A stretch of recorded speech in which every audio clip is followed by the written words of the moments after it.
국내 유일의 재난방송 주관사 KBS 한국방송. 이번 고성 산불 당시 재난방송 없이 오늘 밤 김제동을 편성해서 문재인 대통령의 그리고 이낙연 국무총리의 질책을 받았던 공영방송 KBS가 이번엔 보도 장소를 사실과 다르게 밝혀서 논란입니다.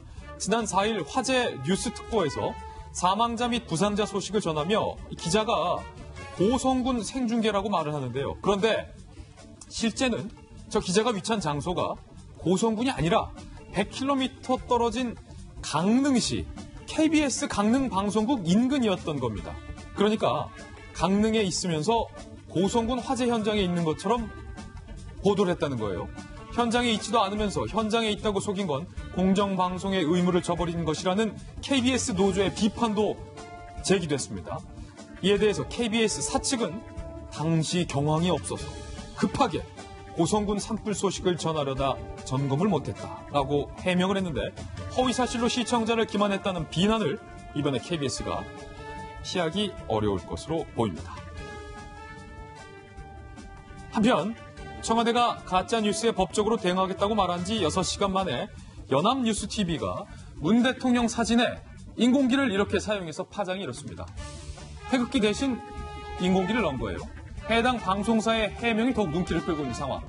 인공기 배치가 실수가 아니라 문 대통령의 어떤 남북관계의 중재 역할을 강조하기 위했다라는 뜻으로 해명을 했습니다. 결국 보도국장은 보직에서 해임. 청와대 국민청원 게시판에는 국민 혈세로 지급하는 연 300억 원의 보조금을 폐지하라는 청원까지 등장을 했습니다. 네, 이 KBS 김병민 박사님. 네. 그러니까 오늘 밤 김제동을 KBS가 보도하기로 결정을 한 것은 사망자가 나왔다는 소식이 알려진 직후 그날 밤이었는데 좀 특보를 하는데도 사실은 고성까지 저희 기자들도 갔거든요. 근데 그 강릉에서 고성은 100km지만 네. 그거를 안 가고 강릉 방송국 앞에서 고성인 것처럼 보도를 했다. 이거는 방송의 심각한 신뢰성을 저하할 수 있는 일 아니겠습니까? 그 당시 있었던 4월 4일 목요일 저녁 아직도 생생히 기억합니다만은 7시가 넘는 시간부터 불이 일어났음에도 불구하고 그로부터 꽤 오랜 시간이 지난 11시에 오늘 밤 김제동을 그대로 틀었던 부분에 대해서는 문재인 대통령도 나서서 질타한 바가 있습니다. 두 번 다시 이런 일이 없게 하겠다고 지금 재발 방지에 대한 대책을 짜고 있는 모습으로 보이는데요. KBS가 이런 모습을 보여서는 절대로 안 되는 이유가 있습니다. 우리 국민들 모두가 사실은 선택지가 없이 소중한 수신료를 바탕으로 운영되고 있는 공영방송이기 때문에 그런데요. 수신료를 내고 싶지 않은 사람들도 의무적으로 내야만 하는. 네, 저는 아파트에 사는데 관리비에 당연히 붙어서 나오게 되는, 또는 뭐 여러 가지 요금들이 함께 우리 국민들이 낼 수밖에 없는 상황으로 처해져 있는 상황이기 때문에 여기에 대해서 더더군다나 방송의 공정성, 신뢰성을 담보해야 되거든요. 오늘 밤 김제동이 가장 대표적인 사례인데 제 주변에 있는 많은 분들은 오늘 밤 김제동의 방송이 너무나 편파적이어서 내가 수신료를 내매도 불구하고 KBS 방송을 안 본 지 오래됐다. 이런 얘기 하시는 분들이 있습니다.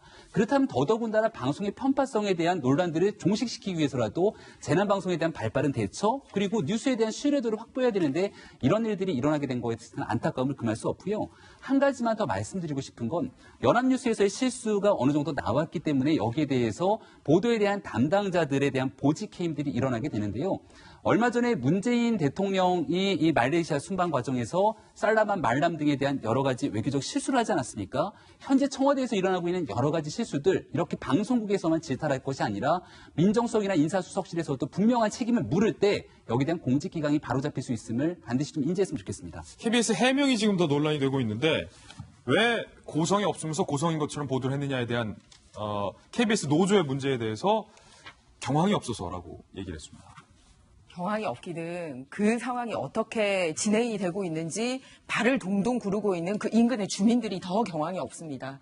왜냐하면 정확한 보도가 있어야지 같이 피해를 줄일 수 있고 하고 있기 때문에 지금 현재 시점이 고성이냐 강릉이냐가 바로 지금 눈앞에 불이 와 있느냐 아니냐에 따라서 그 타이밍을 어떻게 조절해야 되는지 아주 긴급한 순간이거든요. 현장 연결하는 이유는 바로 그것에 있죠. 네, 그렇습니다. 그래서 우리가 기억하는 게 오늘 왜 잠수교 밑에서 물이 막 차올라가는데 그 예전에 KBS 기자들이 비옷 입고 막 거의 위험하면서도 막 그 방송하는 걸 보면서 저렇게 알려주니까 저게 이제 차량 지나가다가 사고 나는 거 막아주는구나라고 이렇게 막 감동받고 그러잖아요.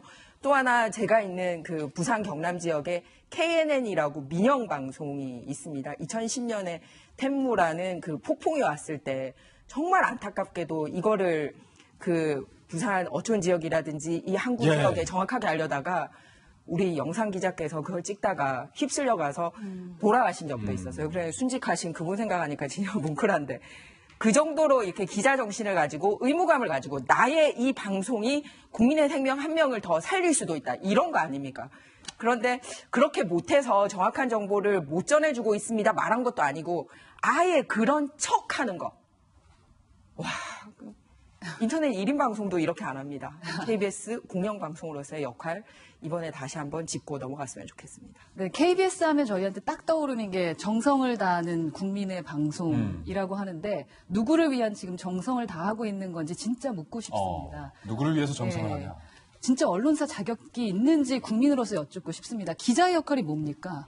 기자는 팩트를 전달하는 건데 저거 유리창의 법칙이 있어요. 깨진 유리창의 법칙. 하나의 유리창이 깨져 있을 땐 분명 다른데 문제가 많다라는 얘기입니다. 저렇게 아주 중요한 사안에 대해서 거짓말을 하는 언론사라면 다른 것은 어떨까라는 것을 국민들이 분명히 생각할 거라는 것을 명심하셔야 될 것 같습니다. 예. 아쉬운 점이 많습니다. 사실 고생하고 있는 우리 KBS 기자들도 많은데 참 KBS 내에서도 이런 안타까움의 목소리가 있다라는 점도 덧붙여서 말씀드리겠습니다. 어쩌다 KBS가 안타깝습니다.